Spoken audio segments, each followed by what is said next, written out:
Once upon a time, there lived a couple called Musa and Salamatu. They lived in the village of Sabungida. They had three daughters and a son: Fatima, Farida, Miriam, and Mustapha. Musa was a herdsman, which he sold some of his cows for meat, milked some were kept for reproduction, and others worked at his farm. He does these daily activities with Mustapha, his only son. As the children grew, the parents noticed something in Miriam's relationship with food. She ate and never got satisfied. At first, they thought she had a healthy appetite and allowed her to eat more and more food, even though she had gained so much weight from constant eating. Her parents believed that she will shed the weight when she becomes an adult. When Miriam turned 16, her mother was no longer pleased with her size. She started giving her little food than she was used to. Miriam would eat and not get full, which made her angry and threw tantrums. And sometimes she would refuse to do her house chores. At night, when everyone had gone to bed, Miriam would go to her mother's kitchen, open the pot, and eat to her satisfaction. By morning, when it was time for Salamatu to warm the pot of soup, she found nothing in it, and sometimes, when there was little left, it had gone sour. She asked the children, but they all denied it. Salamatu knew the culprit, Miriam, but she denied as well. This happened almost every day, and Salamatu decided to act. The night before she slept, she put some laxative in the pot of soup. She woke up again to find the soup and meat gone. Not long after daybreak, Miriam ran into the toilet holding her stomach. Throughout the day, she visited the toilet several times. By evening, her mother told her that she was the one who had put laxative in the soup. Miriam stopped going to the pot. Instead, she would take her father's money to eat outside whenever her mother gave her little food. Soon, the children were at marriageable age. A young handsome man named Farouk came and married Fatima. Musa and Salamatu expected Miriam to marry next. Instead, no man came for her hand in marriage. Many said that she would eat their crops before it was harvested, while some said that she would eat them when she did not have enough food, and others said that she would make them poor because she would use all their money to buy food. Musa and Salamatu heard all these rumors, and it did not sound good. So Salamatu decided to send Miriam to her sister in a faraway village where they would avoid gossip and her sister could help her with Miriam's weight. Miriam didn't want to go.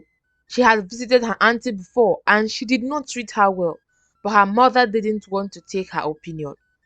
Salamatu packed Miriam's bags and sent her to her sister's place. Miriam arrived and settled into her new home. Talatu, her auntie, who had 9 children with her husband Danjuma, they lived in the countryside of the village. Her husband goes to the city to work and comes home every month, while Talatu cooks food and sells in the local market in the mornings and evenings. Talatu usually wakes up before cock crow to prepare the food she sells and care for her children. Since Miriam was around, she woke her up so they could cook together. And whenever Miriam threw a tantrum, you would hear her say something like, Look how big you are like a pig. Which man in his rightful sense will marry you? Hmm? No man. Is that not why your parents brought you here? Because they are ashamed of you? Better start eating less before you burst. Very soon, we won't be able to see your eyes anymore because it will be covered with fat. Miriam heard these words from her auntie and she shed tears. It soon became a normal thing for her auntie to insult and embarrass her irrespective of the place and time. This made Miriam lose her self-esteem. She would look at herself in the mirror and say, Am I that fat that people always call me a glutton? I don't even eat that much. But I think that is how my body is meant to be. This made her self-conscious. She would cover herself in bigger clothes and would sometimes refuse to eat. But then again, she would fall sick until she ate something. Miriam became depressed at the constant whispers and awkward glances she received whenever she went out. She and her auntie would cook in the mornings, while her auntie sold the food in the market. Miriam would tidy up the house and rested for a little, and began to cook the food she would sell in the evening. All this while at her auntie's house, not even once her parents nor sibling ever came to visit. One day, Talatu had gone to sell food and her children had gone to the local school. Only Miriam was left at home. She had just finished taking a bath and was about to wear her clothes when she turned and saw Danjuma, Talatu's husband, watching her every move. She rushed to tie her wrapper, but Danjuma held her hands, restricting her from further movement. So many images crossed her mind at the split of a second. She looked at him and saw the look of lust in his eyes. She tried to push him off her, but he was too strong for her. He was going to have his way with her, but to her relief, Talatu's voice was heard outside. Danjuma's face showed that he was displeased, and his wife noticed it. She asked him and he said nothing. She turned to look at Miriam, who bowed her head. Alhaji Ahmed was a very wealthy man in the village who had different businesses in the city and in the village. He had 7 wives and 22 children. He had seen Miriam and even talked to her to be his 8th wife, but Miriam declined. Alhaji Ahmed asked around and soon met with her auntie, who told him that she would get back to him when she talked with her sister. When Talatu returned home, she called Miriam and made her understand that it was the best decision for her to marry Ahmed, that no young man would love her. She made it seem as if Ahmed was her last choice. But Miriam refused blatantly. Talatu conveyed the message to her sister, who didn't think it was a bad idea. Once again, Danjuma came unto Miriam to have his way with her. He told her words that made her feel worthless. He tore her clothes and then Miriam saw a bottle lying around. She picked it and threatened to use it on him if he came any closer. Danjuma's face resembles that of a monster. Then he walked out. When his wife returned, he told his wife that he was sleeping inside when Miriam came to him and was telling him to sleep with her, that she'd rather be a 2nd wife than an 8th wife. She was telling me to impregnate her. With this, Talatu charged at Miriam and slapped her without letting her to explain. She immediately sent for Miriam's parents, who came as fast as they could. Talatu explained everything, and when Miriam was asked, she denied the allegations leveled at her, but her parents had disappointed looks on their face, which meant they had believed Talatu. Miriam cried because they didn't believe her. Musa then went to Ahmed and told him that Miriam was ready for marriage. Ahmed agreed and a date was set. The marriage was to commence after Ahmed returned from his trip to the city. When Miriam heard of what her parents had done, she didn't know how to feel anymore. They were forcefully giving her away to a man she did not like, and upon that, he was way older than her biological father. When Ahmed came back, he came back with some of his boys and business partners to witness his marriage. On the day of the marriage, Miriam was dressed so beautifully in an expensive traditional attire, which Ahmed had given her parents money to buy. Everything had been set. Miriam went to the back to cool off when she heard a man talking on the phone that he was leaving immediately for the city. With the look of it, it sounds like an emergency. She immediately approached him that she was on her way to the city and if he could please take her there. Him, not knowing who the bride was, agreed and told her to follow him to his car. But she told him to go and stop in front of the blue-painted house, that she wanted to take something. He told her to hurry, that he needed to leave ASAP. Miriam picked a few clothes into a bag and took the money she had saved from selling food from her auntie. She carefully left the compound and met with him, and then they left the village. The man introduced himself as Haruna, but he was popularly called Chairman. They made small talks and they soon arrived in the city. He asked Miriam where he would drop her. but she didn't know anywhere. When she got to a certain place, she told him to stop. He looked at her and asked who she knew at that place, but she was mute. He then asked, "You don't know anyone here, do you?" She shook her head. He thought and said, "I can take you to my place. When I settle my problem, then we can talk. Is that okay by you?" She looked at him. She did not trust this man. All the men in her life had violated her in more ways than one. "I won't hurt you, I promise," he assured her. She went to his place and waited for him. Back in the village, it was time for Miriam to be presented to her husband, but she was nowhere to be found. They searched the nook and cranny of the village, but she was not found. Musa and Salamatu were sweating profusely, and a panic attack was not far from them. Ahmed shouted in a loud voice, "You promised me your daughter, and I paid everything you asked in full. What is this embarrassment? If only I knew I would be embarrassed today, I would not have invited my friends," he said very angrily. Musa and Salamatu bowed their head in shame and regret. That day was chaotic in the village. Ahmed asked for them to return every single penny he had spent, or he would make their lives a living hell.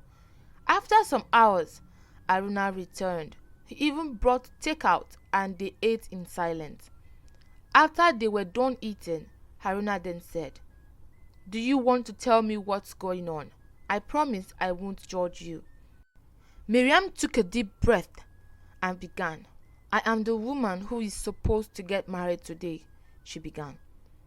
"What? A young girl like you getting married to Ahmed?" he said. "Yes, my parents forced me to marry him, so I ran away." "Wow, so what would you do now?" he asked. "I will first find a place to stay and then look for a job," she said. "Okay, as for a place, I don't mind if you stay here. I'm rarely at home," he replied. "Really? Thank you so much, Haruna. I only met you today and you have made me more happy than I have been in the last 10 years, she said. "Pardon?" "Oh, sorry, don't mind me. I will try my best to stay off your path." Haruna looked at the beautiful young woman in front of him. She was cute and shy. Then he smiled to himself. The next day, after Haruna left for work, Miriam cleaned the house and made food. Then she left the house in search for work. She soon found a place where they needed a hairstylist. She knew how to make their traditional hair, so she applied. At first, they were hesitant to hire her, but she asked to make it for someone, and if they didn't like it, she would go. They brought someone. She made the hair and it was lovely. They hired her immediately and she started work. When she returned home, she saw that Haruna had not returned, so she ate and slept. She was still asleep when she heard Haruna's voice outside the room, so she went out and welcomed him. She asked if he was hungry and he replied that he had eaten out. She was about to go inside when Haruna stopped her and asked if she could spend some time with him, but she replied that she couldn't. Haruna's face changed. He seemed a little bit angry, but then again she said that she needed to sleep because she would be going to work early the next day. "Oh, you found yourself a job. That was quick," he said. She replied him that she worked at a hair salon that was hiring. Haruna told her that he was happy for her and they bid each other good night. The next morning, Miriam woke up, did some chores and left the house. She was doing well in her workplace. She received recommendations for those she had done work for, and this gave her a sense of fulfillment. Because of her work, she left early and came back late. She had less interactions with Haruna, and Miriam preferred it that way. She was busy and was making money off her work, and she wished she had left the village sooner. Back in the village, Miriam's parents were struggling to pay Alhaji Ahmed. The money was too much to pay. That Musa sold many of his cows and one of his 2 lands. Musa was in debt and his businesses wasn't going well anymore. He regretted ever agreeing to the marriage. He regretted pushing his daughter past her limit. He regretted so many things at that time. And the worst feeling he had was him not knowing where his daughter was. The incident took a different toll on Salamatu. She became sick from depression. Miriam had always thought of visiting the village, but when she thought of the trauma she experienced there, her heart wouldn't allow her. It's been 6 months living with Haruna, and she had never seen any woman come to the house. She felt as though Haruna had abstained from bringing women home because she lived there. Then she looked at her savings and saw that she had made enough money for her to move out, so she planned to talk to Haruna about it. One Sunday morning, she met Haruna in the living room and said to him that she was planning to move out by next month. Haruna looked at her and said, "Why? Am I making you uncomfortable? Why do you want to leave?" he asked. "Haruna, no! I should be the one saying this. You have done so much for me and I really appreciate it. But I think it's due for me to leave. I have saved enough and it's only wise I leave." Haruna had gotten used to having Miriam around. His house felt like a home because of her. It was always neat and there was always food in the house. Sometimes he came home to the aroma of freshly homemade food. He always spent his time out of the house, but since Miriam started living with him, he tried to come home early just to spend time with her before her sleep time. He felt hurt that she was living in his house. All those months spent with her, he noticed that she was a good girl. She was determined and very responsible as well. She didn't take his help for granted. "Miriam, I really want you to stay. Please, I like having you around," he said. "Haruna, I need to do this. I need to give you your space. I know you can't do some things considering I am staying here," she said. "Some things like what, Miriam?" he asked. "Since I have been staying here, I haven't seen you bring any woman home. I am not sure if it's because of me, but I really think I have overstayed. I promise I'll come see you by weekend," she said. "No, Miriam, it's not the same, but I agree if this is what you want. You are always welcome here whenever you want." Haruna had a liking to Miriam. All those months in the city was really good on her. She had stripped some of the fat and she was now so curvy and attractive. Not that he had a problem with her size before. So many times he wanted to approach her, but he didn't want her to think he was taking advantage of her because she was staying at his house, and he didn't even know if she was ready for a relationship. He would sometimes ogle at her from a corner and smile to himself, but now she was leaving. He didn't want another man that wasn't him to sweep her off her feet. Now he wouldn't know since she won't be living with him in a few days or weeks. After 2 weeks, Miriam found the house and she packed in. She felt so happy. She didn't think she could do all this by herself. One day, when she was returning from work, she decided to go and buy some groceries from the market. She happened to see Hamed. She turned back in a hurry to avoid interacting with him, and she crashed into someone. His name was Suleiman. She apologized and went to the restroom to cool off. Her heart was beating so fast. As she came out, she met with Suleiman. They conversed a little and then exchanged contact. It had been a month and Miriam hadn't visited Haruna, and he thought maybe she forgot about him, so he entered his car and drove to her house, and they spent the whole evening together. When it was time for Haruna to go, but he didn't want to, so he asked if he could use her spare room, and she agreed. When he was in the bathroom, taking a bath, he heard Miriam talking to someone on the phone, and with the words she said, he figured out it was a man. She was laughing so loud and she seemed happy. She had never laughed this way while she stayed at my house, he said within himself. He finished from the bathroom and went out.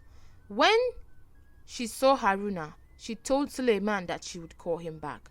Haruna and Miriam spent some time talking and then went to sleep. For the rest of the week, Haruna would come over to Miriam's house and refuse to go back to his house by giving her excuses. One day, Miriam confronted him as to why he would not return to his house. Haruna opened his heart to her. I thought I was very obvious, Miriam. I really do love you. I was afraid to lose you to another man. That's the main reason why I always come around. I'm sorry I didn't say this sooner. I was afraid that you would think I was taking advantage of you. I promise I am not. The few months I have stayed with you, you had become a huge part of my life. Please, Miriam, marry me and make me the happiest man ever. Haruna said, Wow, this is so much to take in. I have always liked you too, Haruna, but I was convinced you would not return my feelings, considering how I have been treated in the past by the people I love. Thank you, Haruna, for loving me and watching out for me. Haruna, I will marry you, she said, smiling. They hugged, and it felt natural. They went together to her village. When her parents saw her, they hugged and cried and apologized for all their wrongdoings towards her in the past. Haruna bought everything that was needed for their marriage, and on that day of the celebration, Alhaji Ahmed wanted to cause a scene, but Haruna dared him to try, that if he did, he would bring him down. Ahmed, being inferior to Haruna, walked away in shame. Haruna married his beautiful wife, and they built a solid home together. You look beautiful, honey. Haruna would always compliment Miriam, which in return boosted her confidence. The moral of this story: a little act of kindness can save someone. We should avoid saying hurtful words to our children. These words make them lose their self-esteem and confidence, and it will make them believe the bad things that others say about them. We should also stop family or strangers from saying these words to our children. Everyone is born different. Being curvy is not a bad thing, but being obese is, thereby making you vulnerable to diseases like diabetes and other heart diseases. As parents, we should be able to protect our child physically, morally, emotionally, and otherwise. Thank you for watching, and I hope you enjoyed this story. Please don't forget to like, comment, and share. See you in our next one. Bye.